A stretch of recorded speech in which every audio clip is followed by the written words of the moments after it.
Hey, friends. We are back for another wonderful episode and super excited for this guest. Oh my gosh, somebody that I've been following on Instagram and socials for so long. She is the host of the Sexology Podcast and also a certified sex therapist. So excited to have Dr. Moali on the show today and just a little bit about her. So, as I said, she's a sex therapist and a relationship expert. She is a clinical psychologist and the host of the Sexology Podcast, and she assists couples in reigniting passion in their long-term relationships. With her expertise as a certified sex therapist, educator, and speaker, she has positively impacted thousands, yes, thousands of couples around the world. She's based in Los Angeles, and she is a sought-after sex and relationship coach dedicated to helping couples rediscover passion and strengthen their relationship. So I'm very excited. A lot of the couples that I work with are in long-term relationships. And so I'm excited to get into this discussion with her today. We're going to probably normalize some of the things that happens in long-term relationships, as well as I think we're going to focus on how to initiate sex. And initiation can be something that is really difficult for people. It can be so much more than just, hey, you want to do it, So I'm excited to have Dr. Moali on the show today. So let me stop talking. Let you jump right into this. All right. See you soon. All right, Dr. Moali, thank you again so much. As I said, huge fan, been following you for a long time. Host of the Sexology Podcast. Like, I know that you do big things on social, so it is truly an honor to have you on the show today. Well, thank you, Rachel. I love your content. I love the work that you're doing, and I'm super grateful for the opportunity to be here today. Yes, absolutely. And I was just recording a podcast too, and just the topic today, we're talking a lot about long-term relationships. That seems to be the theme of the day, and so I'm excited to have that discussion even further with you today. And so, would you say primarily in the practice and people that you're working with, is it generally people that have been in longer relationships? Yeah, definitely. The majority of people I see that they have been in a relationship for a while and they're coming to me because of something is not working in the relationship, which we'll talk about. And it's so common for long-term relationship when it comes to sex for people to struggle because no one teach us how to do long-term relationship. This we always see like the ending of Cinderella kind of story, right? Like, and there it comes the happy ending, but no one teaches us how to maintain the happy ending. So I'm excited for this conversation. Yeah. And then further discussion too, just as I said, we'll focus mainly on how to initiate sex. No one teaches us that either. It's so much more than, hey, do you want to go do it? Which sometimes can work, right? If you have like that playful energy and vibe in your relationship. But over time, if that's how it's happening every single time, I hear so often from clients, like, especially my female clients, it's like, we want to be seduced. We want to be turned on. And for the men, like, we want to be desired by our partners, and I think that goes to not just heterosexual relationships, but really all relationships, that need of wanting to be desired. So yeah, I'm excited to chat today. So Well, go ahead. oh, go ahead. No, go ahead. Well, I was going to go into my first question of how you really got into this work. How did you know that this was the path and the career choice that you wanted to go down? No, what's interesting is that I didn't know sex therapy is actual field when I was in graduate school, right? I thought, okay, like if you're a couples therapist, perhaps you're talking about sex. And I was in this wonderful relationship. Everything was going well. Uh, like out of blue, I started experiencing pain during intercourse. And I was very surprised because like I have high desire. What I felt like my whole identity uh, was impacted because it can impact your confidence, how you show up. And I went to a couples therapist, not knowing sex therapy is an option. Mhm. And we talked and talked and talked for 6 months. Our communication was good. We got even better, but there was just no improvement in sex therapy. So I was talking to one of my friends in graduate school. She said, "Why don't you go to a sex therapist?" And I end up going to sex therapy, and within few sessions, she helped me to overcome the issue and with kind of like learning what to do, the tools, strategies. And I felt, oh my God, this is incredible, Mhm. right? That like I get the opportunity to get back something that was so important for me. And that moment I was like, I want to do what she did for me. So that's why I got into this field. Oh, I love that. Yeah, it's a similar experience for me. I've been with I work on the product side with a company, and I went to one of our conferences about literally probably 10 years ago at this point, almost a decade ago. And at this conference, they had Dr. Cassianos like came up and spoke, and I'm like, wait, you're a what? Yeah, what is that? I had no idea. Same thing. I already went through grad school. Here I am selling vibrators and lubricants and stuff to people, thinking like, this is fun. And it was from there, I'm like, well, that's what I want to do, especially having people come, into the private shopping room and asking me just very personal questions about their sex life. I wanted to be able to give them more information. And so, yeah, now here, same thing. Here I am a decade later doing this work, and it's truly wonderful. So let's start with again, these long-term relationships. Something happens, right? Scientifically, something happens. We lose touch of that new relationship energy. And then X, Y, and Z might start to show up in these longer term relationships. So, for you and your practice, what would you say are the common challenges that you're seeing among clients within those long term relationships? Great point. So sometimes people think there needs to be a dramatic shift or dramatic change. But what I've noticed a lot of time is that like we're not prioritizing sex, right? Like my clients having children, and when you have toddler around the home, like you're always exhausted or the work is overwhelming, and you're not prioritizing sexual connection, and few years pass, and then you feel like you're living with a roommate. You lose that connection, you lose that spark. And for longer relationship, sex is not only about sex. For majority of my clients, it's about connection. Is it about emotional intimacy? So that's really important to kind of be mindful of why we want to kind of prioritize sex. So that's part of it. Another challenge that at times I see that impacts people's frequency and kind of like the sexual pattern is something happens, like maybe you have issues with erectile unpredictability, or for women, maybe after birth, you start having pain during intercourse, or again, I didn't give birth, I was experiencing pain, or maybe you're exhausted and the desire is lower. And then we have this unsatisfying sexual experiences. And that leads us to avoid sex instead of, like, for example, what I see is sometimes the male partner in a heterosexual relationship, they struggle with erectile dysfunction. And then they feel so embarrassed, they don't want to have sex. And that impacts the relationship. Also, something else that I see often that we have sexual dysfunction, we're not addressing it, we're not going to sex therapists. And that leads to other issues, right? It opens up our relationship to be vulnerable to all sorts of things. So that's something else that I see.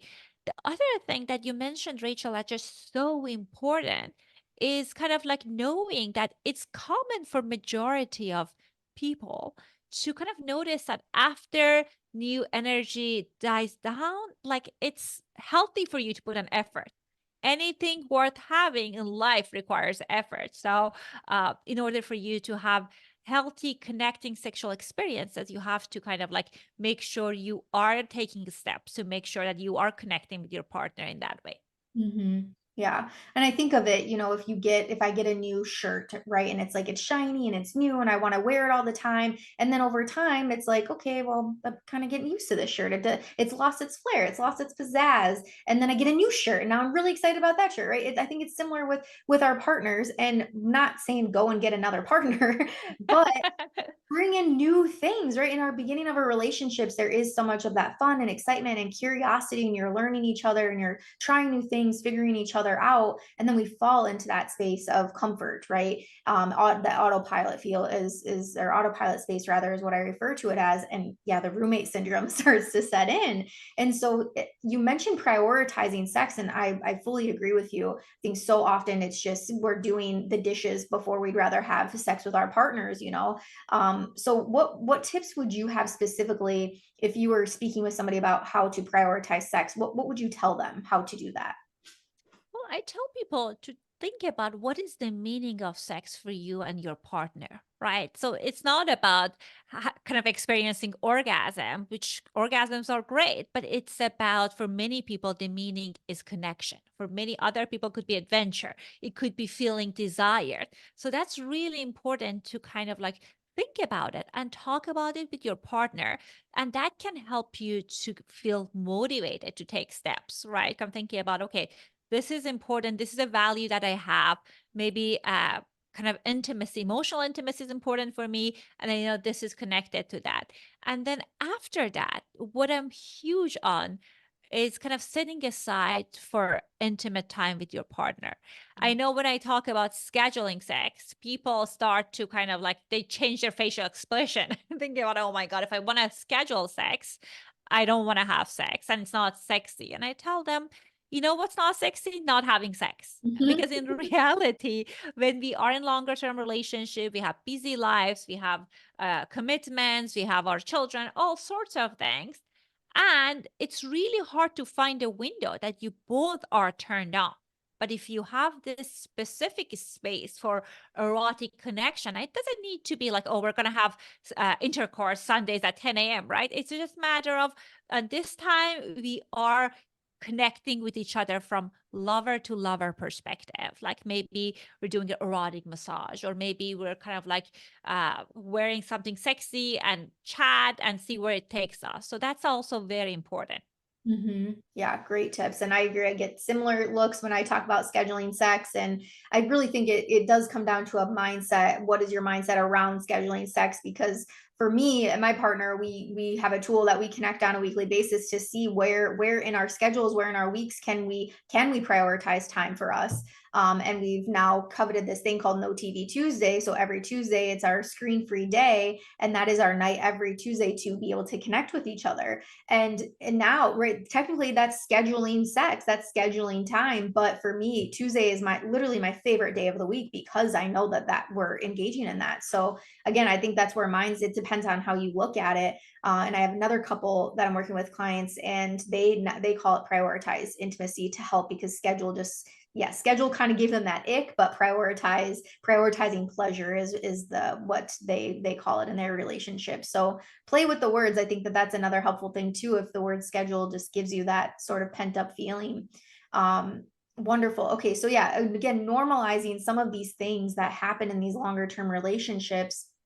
And as we're talking and focusing on initiating sex within relationships, again, I mentioned, right, it can be so easy as the, hey, do you want to do it? Or man coming up behind woman and honking the boobs and thinking that's going to just set her in this erotic spiral, right? So we kind of go at it and see, no one teaches us how to initiate sex. If you think of the sex education that you got growing up, unless you're working with somebody like us, you got a sex positive education. But so often we're told not to have sex, shame around sex, shame around pleasure, slut shaming, right? Or you're a prude if you're not having, I mean, there's so many mixed messages around this.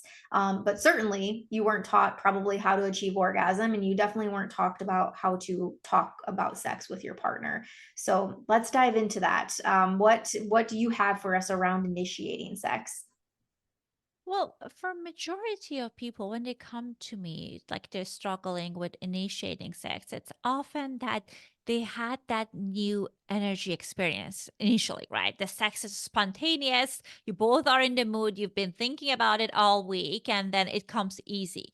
But in reality, like sometimes different things can change our sexual connection. Maybe then now we're in a deeper committed part of the relationship, and one of us have responsive desire, which I'm going to talk about. I'm sure you talked about it in the past in a minute, but that also requires some planning. So people often have either spontaneous desire or responsive desire. So spontaneous desire is the desire you experience without any, almost no trigger, right? Like that's what you see in the movie. You're ready, you see your partner, you have an erection, it's a go time. Responsive desire is when you are putting yourself in the context, and then after being in a romantic or sexual context, then desire shows up. It doesn't mean that responsive desire is less than spontaneous desire, but it requires a different setup. The reason I'm talking about it is sometimes people have this misunderstanding. If I'm not feeling turned on immediately, then what's the point of initiating? So, want to know if our desire is spontaneous or responsive, and kind of thinking about, okay, if I have a responsive desire or my partner has a responsive desire, what can we do to plan ahead to cultivate that erotic energy? That is also very, very important. So as you were mentioning, communication is really important. So I would say from the beginning, kind of like if you notice the pattern is off, talk to your partner outside the bedroom about it. And one tip that I have for people is just like take time to process your emotion. Sometimes when we are feeling kind of like so frustrated about something, we communicate in a way that it's not connecting. If I'm telling you that, oh, you never initiate sex, or I'm not going to have sex until you initiate, of course your partner going to get defensive. And that's common for us to have that anger. But my invitation for the listeners is that to set aside the time, journal about your emotions, take out that anger out, or talk to your therapist about it. So when you're talking to your partner, you're focusing on that meaning part. Like, I miss us connecting, and because this is what means to me. And oftentimes people are more open to that. And then from there, kind of after exploring what's your desire type and what's your partner desire type, you can plan accordingly. For example, if two couples, they both have spontaneous desire, it doesn't mean that spontaneous means like it's going to be synced the same time. So talking about what are some of the times I'm hornier? For some people it's morning, for some people it is afternoon. Kind of thinking about, okay, if that is a different, when would be a overlapping window? It could be as simple as that. For many couples, what I see that when they are coming to sex therapy, it's because one person was initiating most of the time and they felt rejected. And they say, until you're initiating, we're not having sex anymore. And sex initiation, sexual initiation is a skill. No one, again, going back to what you were talking about, no one teaches us how to initiate sex, especially for vulva owners, right? What we see that women are, as you mentioned, that they need to be seduced. So if you are doing the seducing, you don't have the experience or skill maybe yet, or you feel there's something wrong with you. There's this story of maybe I'm not attractive enough anymore for my partner to initiate. So I think it's really important to kind of like think about those and challenge those thoughts. And then if you're a responsive person and you really want to kind of initiate sex, there are a number of different things. One thing that we talked about is scheduling sex. So, when is the time? When are you guys both are open? And what that can provide you the opportunity with is for you to do pre-sexual ritual, something that helps you to get in the mood.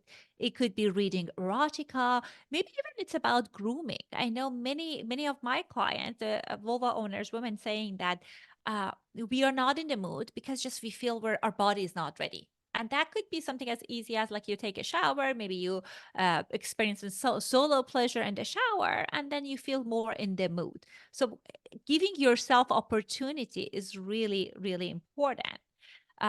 If this is like, people have different relationship styles. Some people are in the kind of a style that men always they're initiating. But what happens is that maybe you're not in the mood, right? And there's nothing wrong with that. That happens to everyone. But the way we're communicating our no to our partner is really important. We don't want to say, I'm rejecting you. Of course, you're not saying that, but sometimes the way we communicate that, it leads our partner feeling we're rejecting them. You're saying that I'm not rejecting you, I'm rejecting this right now. So Mhm. one helpful thing is like, again, working on delivery of saying no. And also the other important thing is that if you know that right now is not a good mood, but you're someone that have a usually good sexual energy, you can say like, honey, not right now.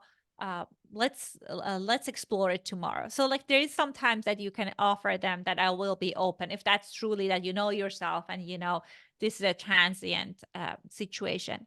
Another style of initiation that works for many of my clients is that to have some signal about I'm open to explore things sexually. So I have a couple in my practice that they say like they got specific candle, they lit the candle, it shows that I'm in the window of openness. Mhm. Or maybe you have the playlist and then you put the playlist on. My invitation for most people is like if you're feeling neutral, maybe you can kind of explore things if you know your partner is respecting your no. And maybe if you know the meaning of sex, what's the meaning for you guys? Maybe you're not yes on intercourse, but maybe you are yes on making out, or maybe you are yes for oral sex. So that also is something that's important for people to think about that sex is not only intercourse, and it's like writing a script. So you know what type of script you want to write, whether it's drama or comedy, like if it's a writing script. And then there's so many different things that you can incorporate to cultivate that experience. Mhm. Yeah. So many helpful tips. And I want to double click on something too when you were talking about spontaneous desire versus responsive desire. And yeah, I agree. So often it is the man in the relationship with spontaneous and the woman in the relationship with responsive desire. And then you have clients coming that are there, it's the desire discrepancy, right? And my desire is not matching my partner's. But I think even just how you explained it, just normalizing that there are differences in desire. So when you're that responsive partner and your spontaneous person is horny, essentially, and they're coming up to you like, hey, let's get it on. I'm ready. Let's do this. I think it's important to for our responsive people to take a moment and not be that automatic no, because it is highly unlikely that your desires are ever going to match one another, right? It's highly unlikely that you're both going to be turned on at the exact same time. And I think so often then women, we feel that defeat, like, oh, here we go again. He wants it and I'm not ready, or I'm not feeling it, or I'm not horny. But I think, again, taking that step back and asking the question, am I available for connection? Because as you said, it's not just sex, it's that connection. That's what our person is wanting, because anybody can have an orgasm anytime, right? It's that connection that we're wanting with our person. So yeah, am I available for connection? And then especially knowing that your responsive desire, I love that you gave those suggestions. So maybe you start with making out or erotic massage or something like that, listening to even I love audio erotica, listening that together, or watching porn together if that's okay with you, right? Like something like that. And I'm the responsive person in my relationship. My husband is a spontaneous person, and so there's even been times where he'll initiate and I'll be honest, sex is the last thing on my mind right now. However, I know it's important to you, and I actually am available to connect with you. But even just communicating that to him, then he has created this space to hold space for me, right? And say, okay, well, what will bring you pleasure right now? What do you need right now? And oftentimes it's like, I would like to lay here. I'd like to be cherished. I would like massage, some nice music, light a candle, like really set that space for sensuality. And we know with that responsive desire too, to add somewhere within that 15-20 minute window is really what we need for our bodies, the female body, to like really feel turned on. And so now my partner is educated in that information, and so we spend that time, that 15 to 20 minutes connecting, and I would say 99% of the time then I'm available for it to go further, and for it to then turn into sex or intercourse or whatever that's going to look like. I love that. And I think what one thing that helped me a lot is like how Esther talks about, so Pearls talk about moving the script, moving forward with the script, right? Kind of thinking about this is what you want, as you mentioned. Let's see what's next for us. What could be like another option that we can explore right now? And at times I hear from my clients that they say, like, if it's 0 is I rather run a marathon and have sex with you, and 10 is I'm so horny, I want sex right now. Mhm. For responsive desire, if you're somewhere around 5, right, 5 and up, then maybe Mhm. you can give it a shot if you feel kind of comfortable with your partner and see what happens. We don't want to necessarily have sex that feels like chores or something that you don't want, because that kills desire. But I think kind of like knowing yourself, where you are and what you need, it can be helpful. And similar to you is, I think what I've noticed about myself in a longer term relationship is I was more spontaneous at the beginning, but now I'm more responsive, right? So, and when I think about desire, if I'm honest, part of it is your own responsibility to turn yourself on, and of course, the partner plays a role. So now I know what helps me on those scheduled time, like free kind of like intimate time, that then I'll engage in those on my own and communicate with my partner if like there's something in my mind, or if there's something in the relationship, right? Sometimes you're bickering over nothing and you feel like, "Okay, right now I'm not gonna be able to be open sexually with you, or I'm not available, but maybe we can do this." And then I'll be more open. So, like my husband made a comment like last week, was irritating, and it was during our sexy time, and I was like, okay, I can go with it, or I'm sure sex will be so much better if we go and kind of like pause and then come back to it. So what we did was like went to farmers market, we connected, and when we came back, I was fully open and connected. So I think it's also important to check in with yourself, what's happening for me and how open I am, and when I will be open, so I can kind of like reciprocate. Mhm. Yeah, and you also mentioned another thing too of having that conversation outside of the bedroom on and with your partner around what it is that turns you on. And so I think Emily Nagoski does a really good job of this in her book Come As You Are, and even her newest book Come Together. I also really recommend too for couples. It just finished it yesterday. It was great.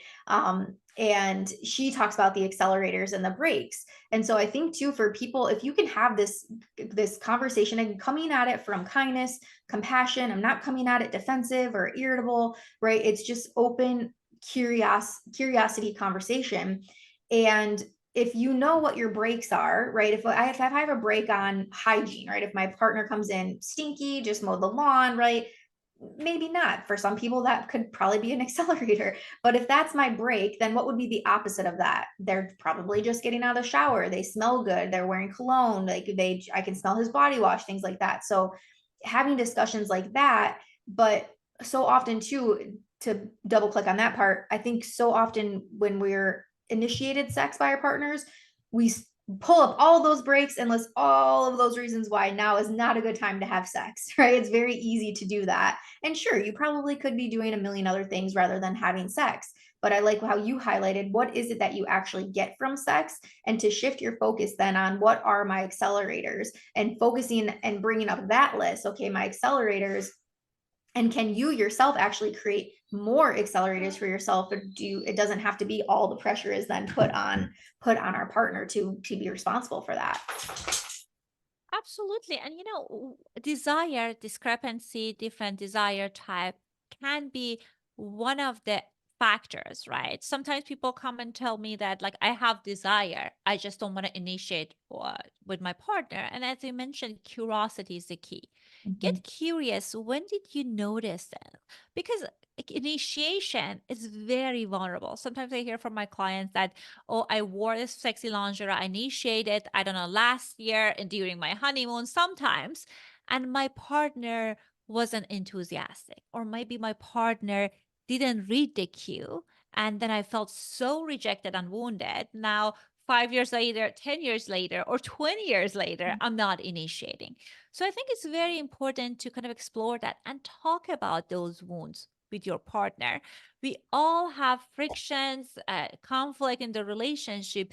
The repair piece, that's what make our relationship stronger. So coming to our partner and say, you know what, when this happened, this is how I felt, and it leaves me feeling undesired, or feeling rejected, and that gives opportunity for your partner to create repair and give you context. And I think maybe the context is sharing the psychological break for them, right? So maybe, I love it when we have sex in the shower. So again, thinking about how we can kind of put things tactfully. So instead of saying that your body smells horrible or you have morning breath and that's why I don't want to kiss you, thinking about like how can I frame it to kind of say it in a different way. And that goes also depending on your communication style. I tend to be more indirect, the way I shared with you guys. My husband is super direct. He said, honey, land this plane. Tell me how it is. So again, part of these things are like you talking to your partner and seeing like what the communication style they prefer. Yeah, and I think another helpful tool too would be after sex or initiation goes well, having a discussion on that. So that way it's not always conversations around what's going wrong or what needs to be different. And you're giving sort of that positive reinforcement, that praise to your partners. And I think for men specifically, men are very direct. They want direction. They want to be the quote unquote good boy, right?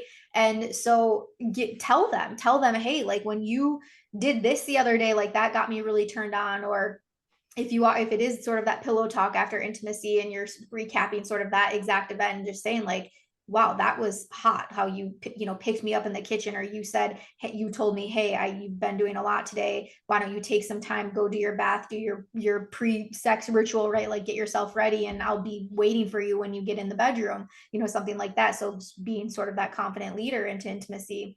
So I think, yeah, again, just recapping and not conversations around sex don't always have to be when something is not going right. Have conversations when things are going well too. And that is the key, right? So because whenever we're having conversation, it's when things are not going well, as soon as we say, honey, I want to have a conversation with you, they're already defensive, knowing there's nothing positive coming out of that. The other thing I wanted to highlight is that whether your partner is learning initiation, or that's a new behavior that you mentioned, uh, always focus on reinforcement, as you said, right? So because sometimes our brain goes to, oh, that was wonky, that's not what I imagined. And keep in mind that learning to initiate is a skill, right? So as you're motivating your partner, as you're supporting them, as you have those conversations, you're teaching them what works for you. So instead of kind of complaining or focusing on what didn't go well, if I would say if like 70% or 60% of it was great, to start with, always only focus on the positive part. So they feel that you're helping them to build confidence and give you more what you want. Yeah. And eliminating and removing defensiveness as much as we can. Sometimes, again, we're not taught communication well. So sometimes our partner might come at us with the, you never initiate, or you're never in the mood, like that sort of thing. But again, if you can really look at that through the lens of kindness and compassion. And if I say something like to my husband and he says, wow, it seems like you're really frustrated about that, tell me more. Right. I'm totally disarmed. I'm thinking you're going to say, no, I initiated Tuesday and Wednesday and you rejected me. Right. But when he comes at it from that space of like validating me and how I'm coming off, and yeah, creating that space for it to be a conversation, I just think that opens up so much for couples. And so really, taking that away, initiation can be a lot of communicating with each other to how to figure out how to get it right, because it's probably going to look different in each relationship.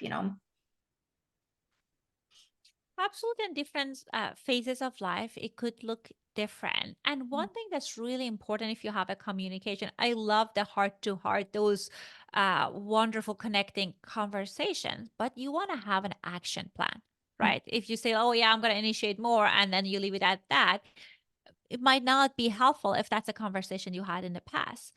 So I'm thinking about how are we moving forward? Is it scheduling sex?